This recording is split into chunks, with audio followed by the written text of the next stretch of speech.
هل بجد احنا عارفين الفرق بين respectable ورespective ورespectful؟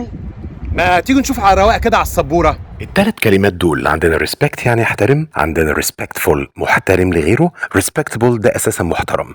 جميل جدا. لكن كلمة respective دي ملاش أي علاقة بيهم. respective مقصود بيها بالتوالي. لو قلنا respectively مثلا بصوا الثلاث صور دول، عندنا 1 2 3 بيشيروا المايك وسلمى وبروس. يبقى 1 هنا ممكن نقول إن 1 2 3 refer to Mike, Selma and Bruce respectively على التوالي. Examples: He was talking very respectfully. Respectfully الراجل زي الفل بيتكلم باحترام. politely بأدب. gently tactfully بلباقة. لكن لو قلنا he has 3 children زوزو كوكي ولالا. Their ages are 7, 6 and 4 years old respectively. فهمنا؟ يبقى زوزو عنده 7، كوكي عندها 6 ولالا عندها 4 سنين. دلوقتي امتحان مفاجئ.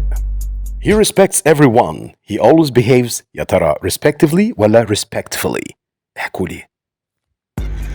هل بجد احنا عارفين الفرق بين respectable ورespective ورespectful؟ ما تيجوا نشوف على رواق كده على السبورة. He's a respectable person. We all respect him. يبقى هو راجل محترم. الثانية we thought he would be rude. افتكرنا يطلع عليه للذوق بس كان في منتهى الاحترام بيحترمنا يعني. But he spoke very respectfully. كان بيتكلم باحترام.